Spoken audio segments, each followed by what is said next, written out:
Umuunlad ba ang Bataan para sa lahat? Sa mga balita at ulat, madalas nating marinig na umuunlad ang Bataan. May mga bagong kalsada, tulay, pabrika, at proyekto. May galaw ang ekonomiya, may pumapasok na puhunan, may mga planong pangkaunlaran. Pero sa likod ng lahat ng ito, may tanong na hindi laging nasa sagot.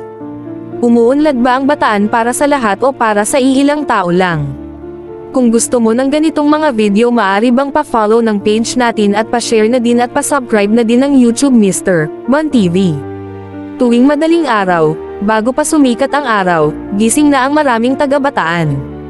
May naghahanda ng paninda, may nagbibiyahe papunta sa trabaho. May magulang na tahimik na nagkakape, iniisip kung kakasya ba ang sahod hanggang katapusan. Hindi sila tamad, hindi sila palaasa, araw-araw silang lumalaban. Sa palengke, dahan-daang tumataas ang presyo ng bilihin. Sa bahay, mabigat ang bayarin sa kuryente at tubig. Sa sahod, madalas ay kulang pa bago matapos ang buwan. May trabaho, oo, pero hindi lahat ng trabaho ay sapat para sa isang pamilya. May progreso, oo, pero hindi lahat ay nakakaramdam. Sa mga industrial area ng Bataan, makikita ang mga pabrika at planta, mga simbolo ng kaunlaran. Pero sa loob ng mga tahanan, ibang kwento ang naririnig. Kwento ng kontratang panandalian. Kwento ng sahod na sapat lang para sa ngayon, pero walang kasiguruhan para sa bukas.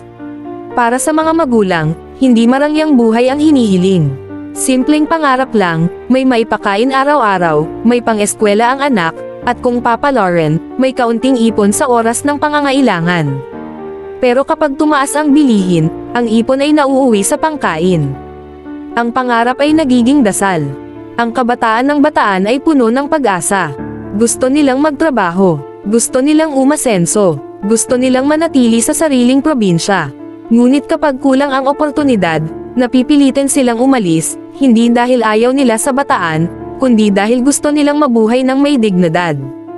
Hindi galit ang tinig ng mamamayan. Hindi rin ito reklamo. Isa itong tahimik na tanong. Kung tunay ang kaunlaran, dapat ramdam ito sa araw-araw na buhay.